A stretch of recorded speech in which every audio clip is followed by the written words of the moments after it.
예, 오늘 데살로니가전서 5장 12절에서 28절까지의 말씀은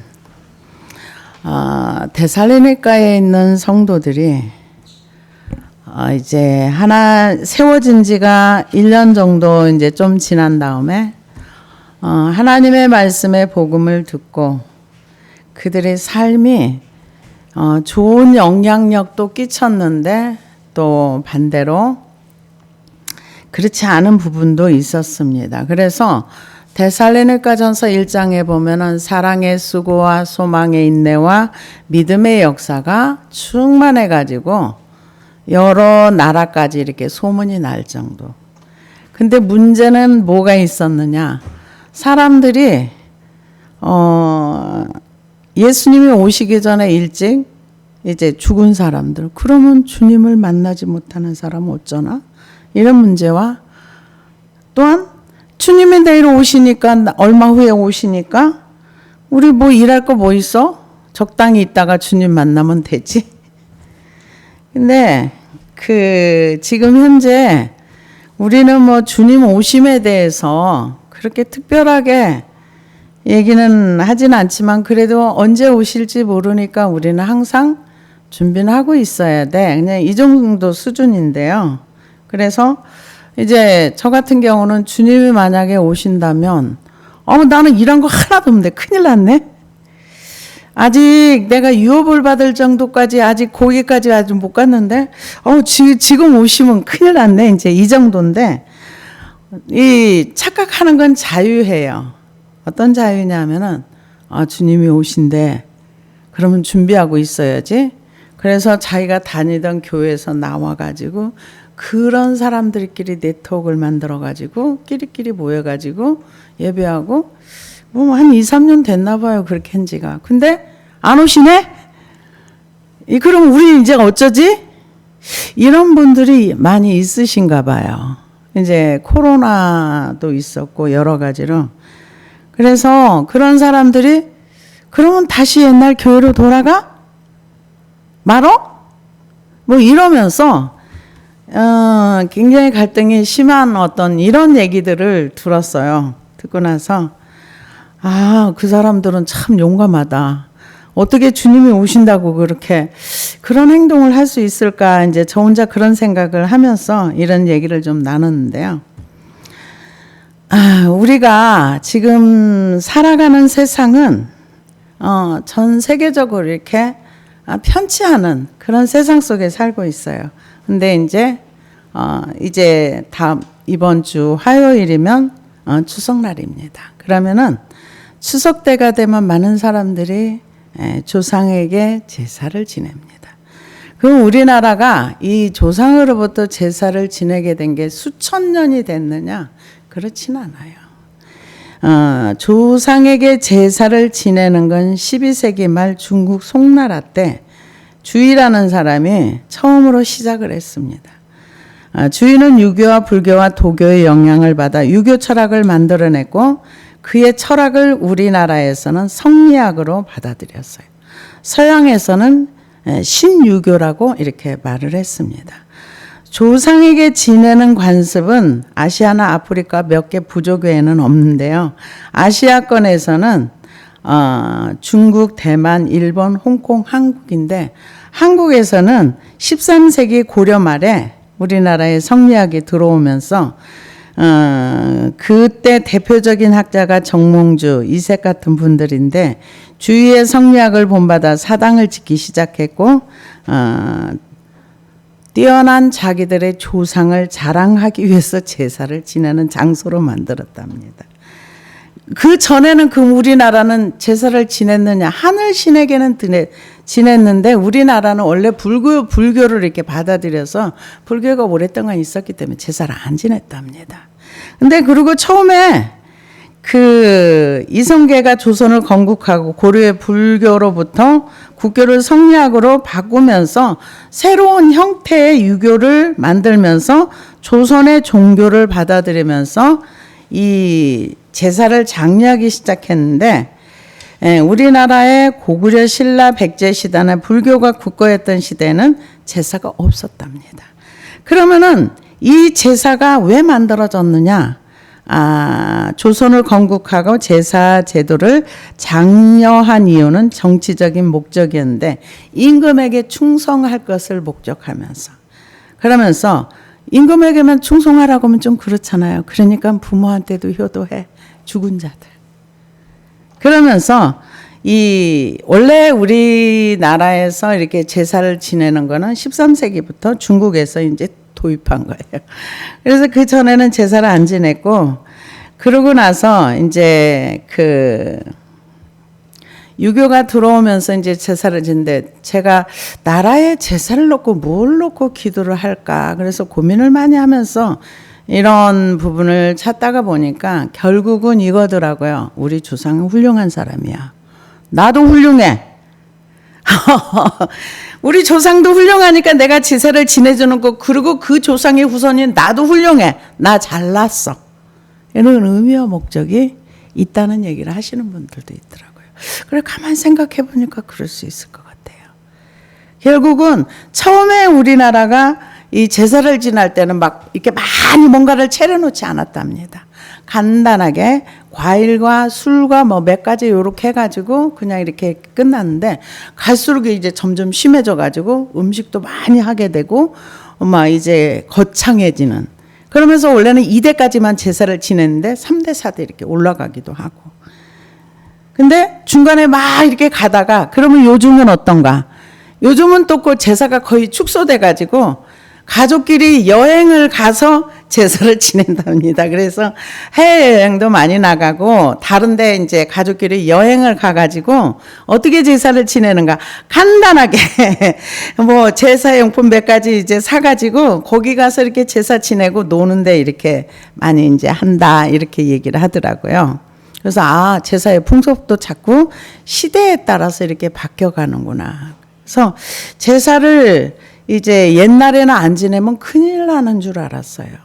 그래서 어떤 목사님의 간증을 듣다 보니까 자기 할아버지가 이제 문중에 모여서 이렇게 제사를 드리고 절을 하는데, 이 목사님이 어릴 때 청소년기 때 저기였었나 봐요. 교회를 일찍 나가 진짜 예수님을 믿었나 봐요. 그러니까 제사를 지내라고 하니까 머리를 뻣뻣하고 있으니까 다 욕한 거예요. 집안에 저놈의 새끼 저거. 교회 다니더니 절도 안 하고. 그러면서 그 할아버지가 갔다 와서는 끙끙 앓더래요. 나는 재산도 있고 돈도 있고 다 있는데 죽은 다음에 나는 제사상도 못 얻어먹는다고. 그러니까 이 손자가 그러세요 할아버지? 그러면은 제가 할아버지가 돌아가신 다음에 제가 절하는 걸 할아버지 몰라요. 모르잖아요. 그러니까 그렇지 모르지. 근데 죽어서 절 받지 말고 살아서 제가 절해 드릴게요. 매일 아침에 학교 가기 전에 가서 절하고, 할아버지 오래 사세요. 제가 열심히 효도하고 할아버지 살아생전에 잘하겠습니다. 매일 아침마다 가서 절을 한 거예요. 그게 하루 이틀 한 게 아니라 한 몇 개월을 했대요.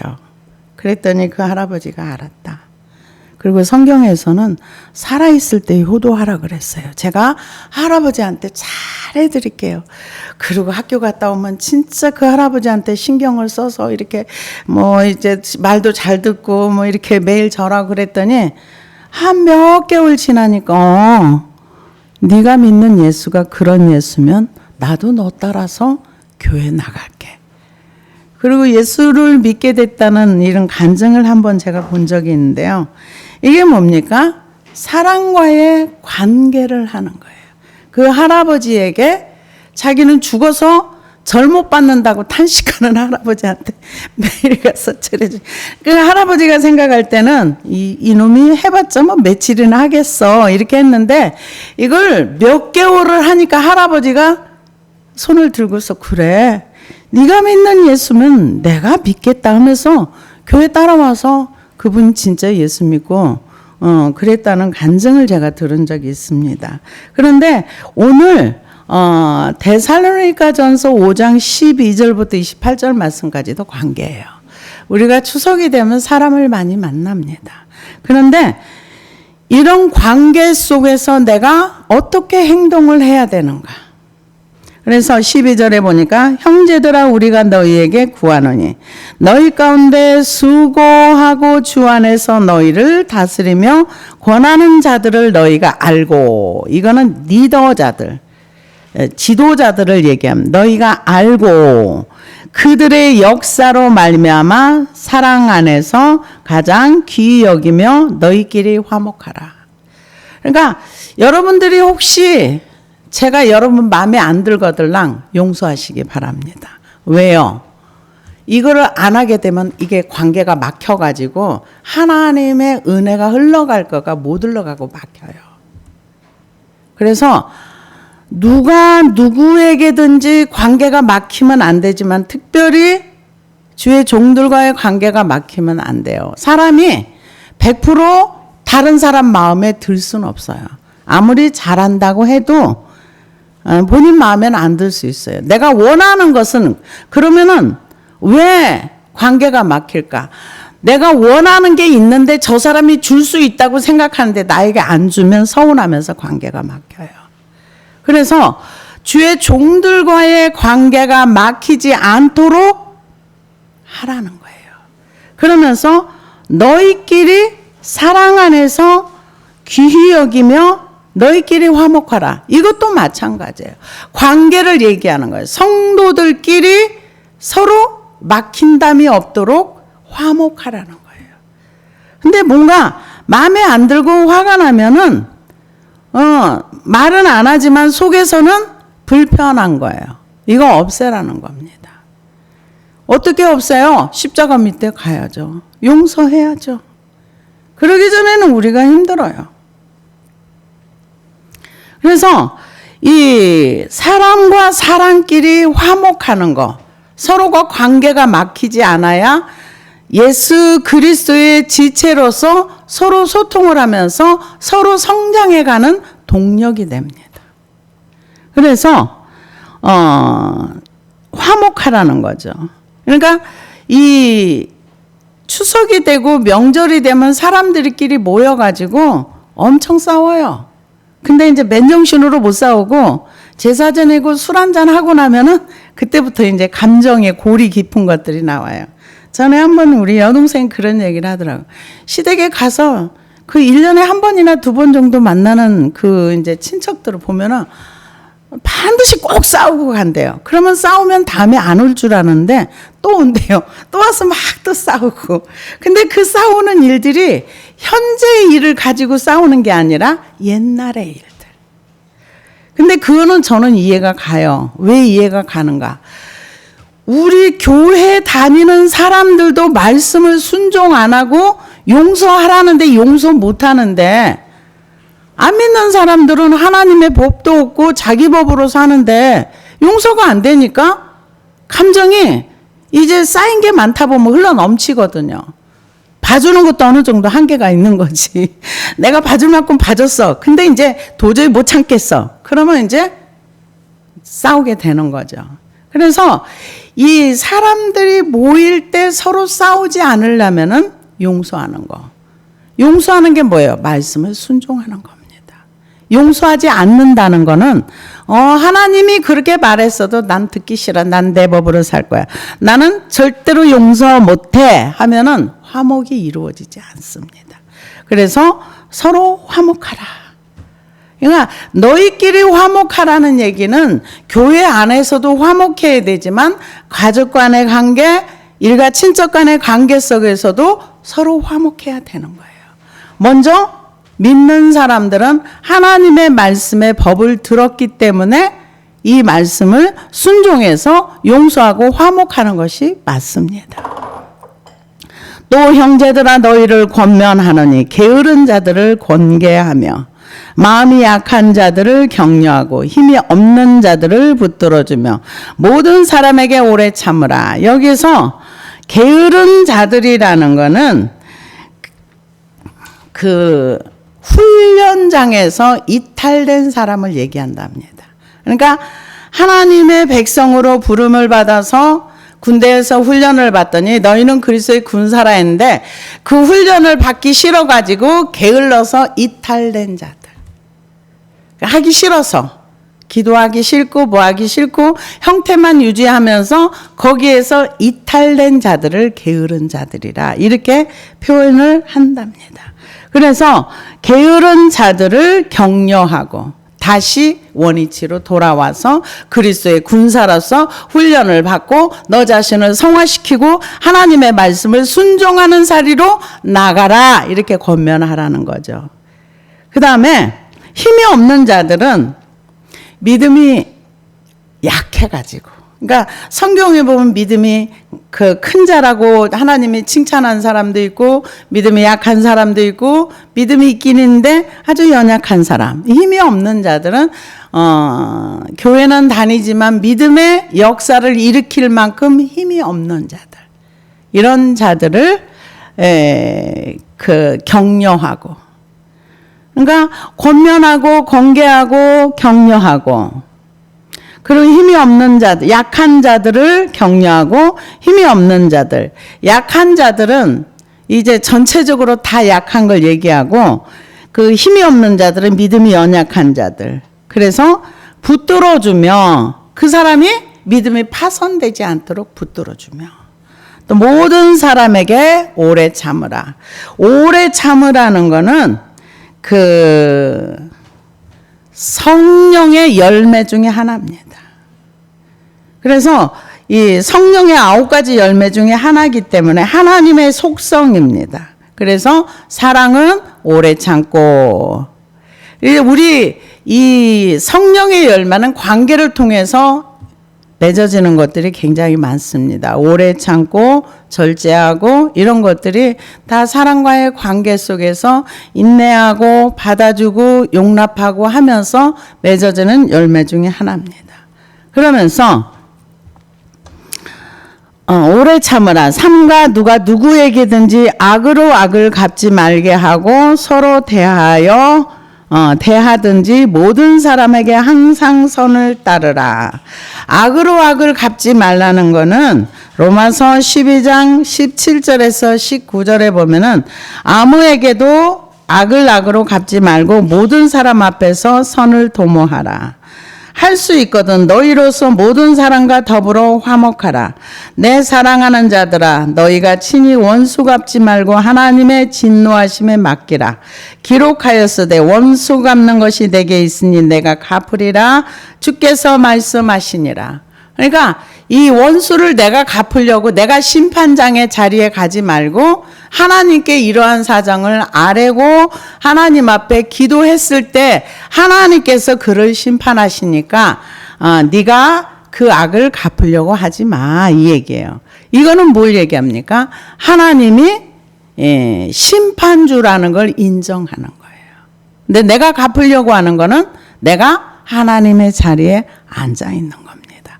그래서 항상 어떤 사람을 대하든지 선을 따르라.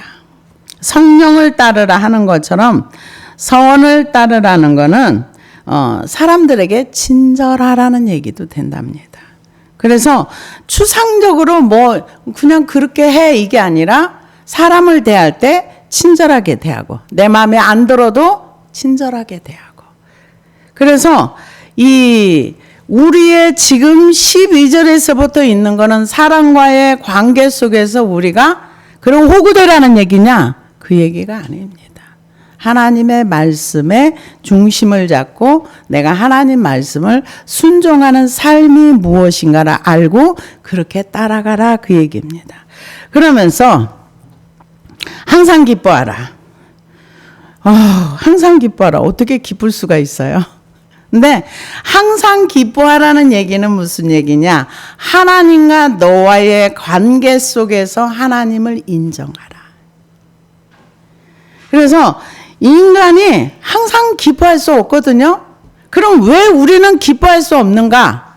절망 속에 있으면 소망이 없기 때문에 기쁨이 사라집니다. 절망은 하나님을 인정하지 않는 거기 때문에 기뻐할 수가 없는 거예요. 그런데 하나님 나라에 대해서 설명을 할 때 로마서 14장 17절에서 18절을 보니까 하나님의 나라는 먹는 것과 마시는 것이 아니 오직 성령 안에 있는 의와 평강과 희락이라. 이로써 그리스도를 섬기는 자는 하나님을 기쁘시게 하며 사람에게도 칭찬을 받느니라. 그러니까 하나님의 나라가 우리 안에 임하고 우리가 하나님과의 관계성을 가지면 기뻐할 수 있다는 거죠. 하나님을 인정하고 하나님의 나라가 임한 사람들은 기뻐하라는 거죠. 시편 16편 8절에서 11절을 보니까 내가 여호와를 항상 내 앞에 모시며 그가 나의 오른쪽에 계심으로 내가 흔들리지 아니하리로다. 이러므로 나의 마음이 기쁘고 나의 영도 즐거워하며 내 육체도 안전히 살리니 이는 주께서 내 영혼을 수온에 버리지 아니하시며 주의 거룩한 자를 멸망시키지 않을 것임이니라. 주께서 생명의 길을 내게 보이시리니 주 앞에는 충만한 기쁨이 있고 주의 오른쪽에는 영원한 즐거움이 있나이다. 왜 기뻐하는가? 내가 지옥 가지 않기 때문에. 왜 기뻐하는가? 하나님의 나를 버리지 않기 때문에. 그래서 하나님을 알고 나니까 내 안에 충만한 기쁨이 있다고 다윗은 고백을 했습니다. 그래서 빌립보서 4장 4절에 보니까 주 안에서 항상 기뻐하라. 내가 다시 말하느니 기뻐하라. 아무것도 염려하지 말고 다만 모든 일에 기도와 간구로 너희 구할 것을 하나님께 아뢰라. 그리하면 모든 지각에 뛰어난 하나님의 평강이 그리스도 예수 안에서 너희 마음과 생각을 지키시리라. 왜 기뻐하라 그랬어요? 이 바울 선생님 몸은 육체는 지금 감옥 안에 있어도 뭐가 기쁜가? 마음이 기쁜 거예요. 뭐가 기뻐요? 소망이 있기 때문에 기쁜 거예요. 그래서 왜 그러면은 기뻐하라고 하는가? 잠언 17장 22절에 보니까 마음의 즐거움은 양약이라도 심령의 근심은 뼈를 마르게 하느니라. 우리가 걱정을 하면 뼈에 문제가 생겨요. 그래서 심령의 근심은 뼈를 마르게 하기 때문에 기뻐하라는 거죠. 그러면은 우리는 가진 것도 없는데 뭘 가지고 빼?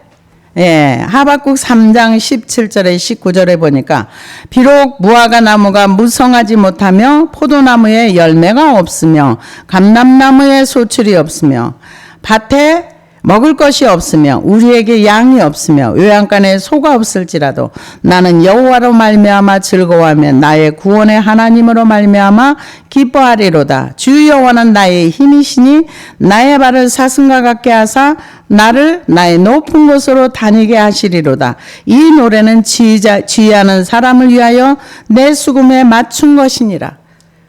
이 하박국 선지자가 우리가 알고 있는 대로 처음에는 하나님이 불의하다고 생각을 했어요. 왜? 아무리 내가 잘못했어도 쟤들보다는 난 나쁘지 않아. 근데 왜 나보다 더 나쁜 것들을 통해서 나한테 이렇게 해? 그러면서 하나님을 향해서 불편했어요. 근데 하나님을 알고 만나고 나니까 내가 하나님으로 인해서 기뻐하고 환경 때문에 기뻐하는 것이 아니구나. 그럼 나는 하나님을 믿는데 왜 나는 기쁨이 없어? 그러면 내가 지금 절망 가운데 있다는 거예요.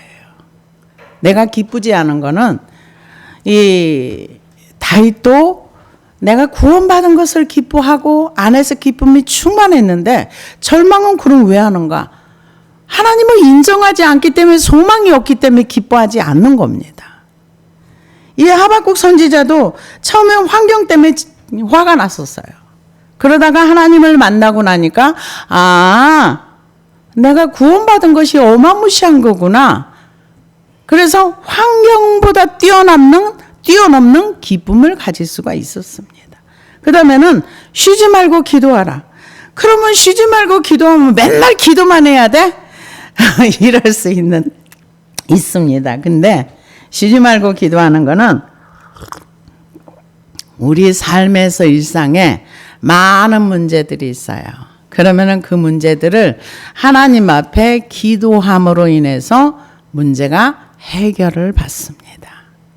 그래서 우리가 사무엘상 1장 15절에서 18절을 보면은 열심히 기도를 했어요. 그러니까 엘리가 와가지고 야, 너 포도주 끊어. 그러잖아요. 그러니까 아니에요. 내가 포도주에 취한 것이 아니라 나의 원통함이 많고 억울함이 많고 나의 이 고통이 너무 많아서 그것을 원통함과 격분됨, 그러니까 화가 너무 많은 거예요. 그것을 그것 때문에 기도하는 거예요. 그러니까 엘리가 뭐라 그래? 평안히 가라. 그러니까 우리가 왜 매일 쉬지 말고 기도하는가? 이 한나와 같이 우리의 삶에 격분되고 원통하고 억울한 문제들을 하나님 앞에 기도로 쏟아놓게 되면 평안이 오는 거예요. 그리고 문제가 해결이 돼요. 왜? 내가 그 격분되고 억울한 걸 하나님 앞에 다 쏟아놨는데 하나님이 그걸 딱 그 문제를 가져가셔서 나에게 인간의 힘으로 해결할 수 없는 거를 해결해 주셨어요. 그래서 쉬지 말고 기도하라는 겁니다. 다니엘도 기도했어요. 근데 우리가 기도하면은 째깍 응답은 하늘에서 떨어져요. 근데 그 기도를 막는 사람이 있어가지고 21일 동안 못 왔다 그랬어요. 그래서 이 다니엘 9장 23절에 보니까 곧 내가 기도를 시작할 쯤에 명령이 내렸으므로 이제 내가 알리러 왔느니라. 너는 크게 은총을 입은 자라. 그런즉 너는 이 일을 생각하고 그 환상을 깨달으라. 이미 이 다니엘이 기도하려고 딱 마음 먹고 결정하고 작정했을 때 하나님께서 그거 이미 응답을 해버렸어요. 근데 중간에 바사왕들이 막아가지고 내가 21일 동안 늦게 왔어. 이렇게 설명을. 우리가 하나님의 뜻을 이루는 기도를 하려고 할 때 그만큼 방해가 있다는 거죠. 그렇지만 방해가 있어도 기도하면 결국은 승리한다. 이것을 성경은 얘기합니다. 그래서 우리의 안에 염려가 들어오고 뭔가 두려움이 있을 때 기도해야 돼요. 빌립보서 4장 6절에 7절 보니까 아무것도 염려하지 말고 다만 모든 일에 기도와 간구로 너희 구할 것을 하나님께 아뢰라. 그러니까 쉬지 말고 기도하라는 거는 일도 하지 말고 밥도 먹지 말고 맨날 기도만 하라는 얘기가 아니에요. 문제가 내가 감당할 수 없는 문제, 내가 해결할 수 없는 문제들이 있을 때 특별히 우리는 살다 보면 원통한 일도 있을 수 있고 억울한 일도 있을 수 있고 격분되는 일도 있을 수 있고 하나님의 뜻은 이건데 왜 그 뜻이 안 이루어지지 할 때 기도할 수 있다는 거예요. 그런데 그렇게 기도하면 하나님이 그것을 기도가 이미 시작할 때 거기에서 응답이 떨어졌는데 방해하면 늦게 올 수도 있다. 이것을 기도에 대한 얘기를 해주고 있습니다. 그래서 범사에 감사하라. 범사에 감사라는 것은 하나님을 인정할 때 환경 속에서 하나님을 감사하는 겁니다. 이 환경 안에서 하나님께 이거 하나님을 인정할 때 감사해요. 이렇게 제가 이 몸이 사망의 음침한 골짜기를 지날 저는 다윗이 대단하다고 생각을 합니다.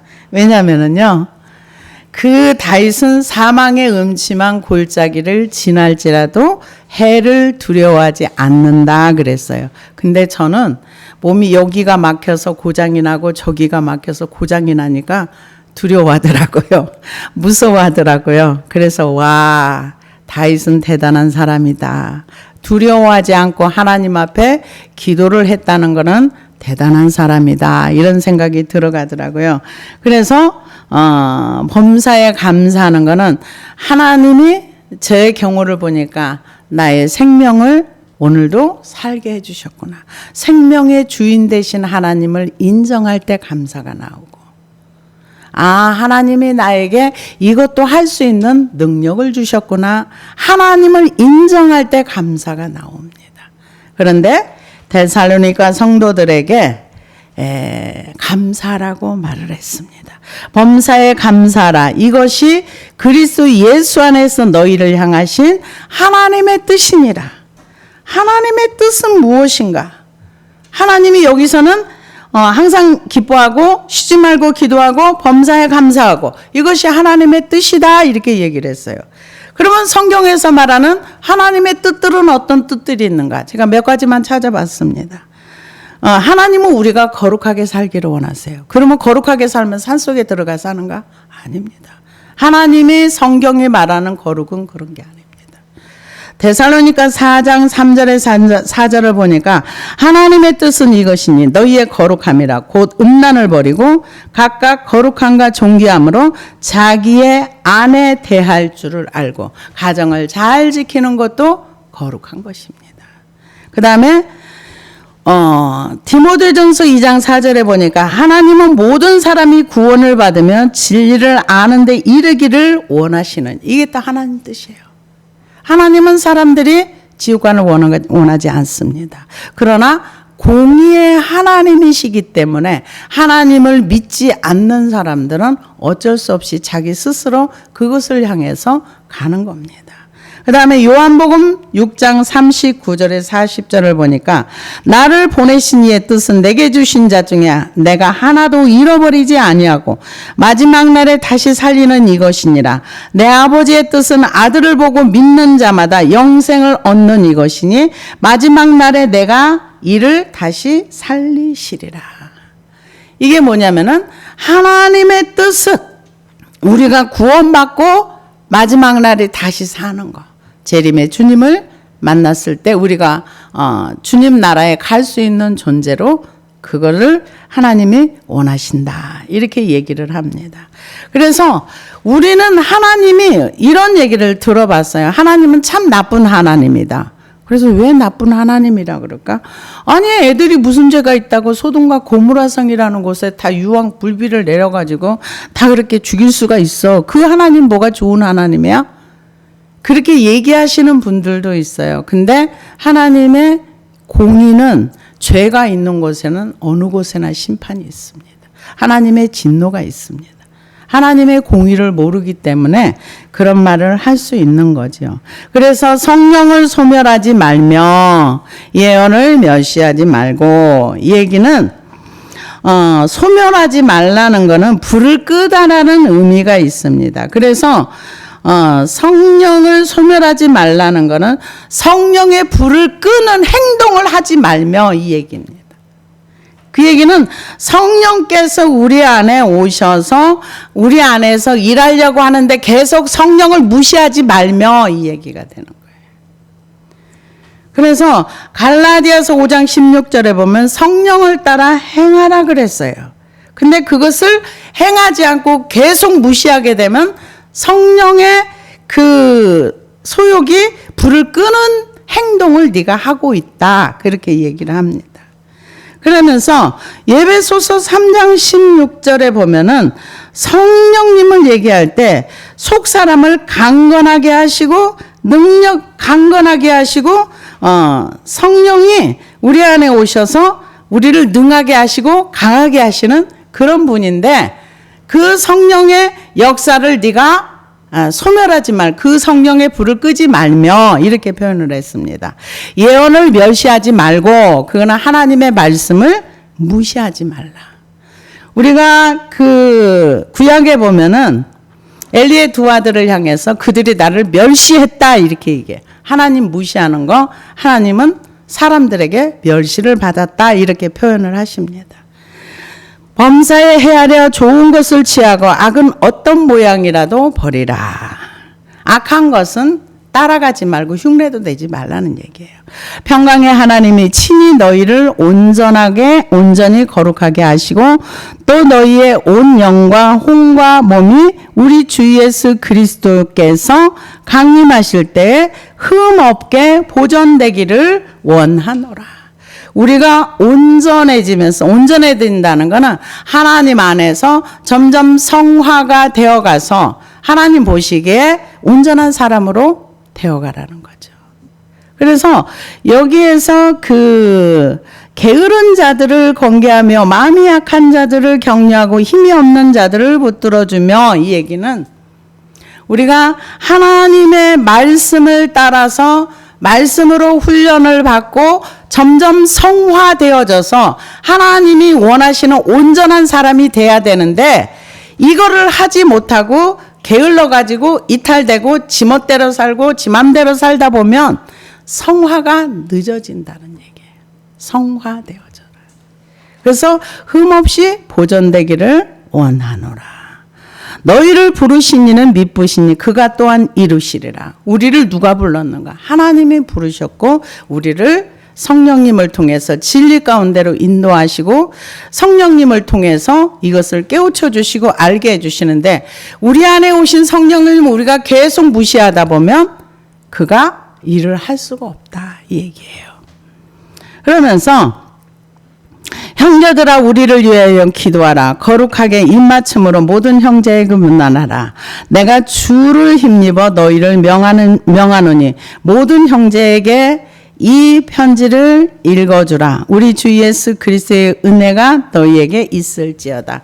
이 데살로니가 전서 이 편지를 사람들에게 많이 읽게 하고 그리고 바울 선생님을 위해서 기도해달라 이렇게 요청을 하면서 하나님의 은혜가 예수 그리스도의 은혜가 너희에게 있을지어다 축도로 이 말씀을 마치는 것을 볼 수가 있습니다. 그래서 우리가 지금 추석을 당해서 사랑과의 불편한 마음이 있다면 기도해서 말씀을 순종하시기를 바랍니다. 그래서 내 안에 불편한 마음이 하나도 없어야 돼요.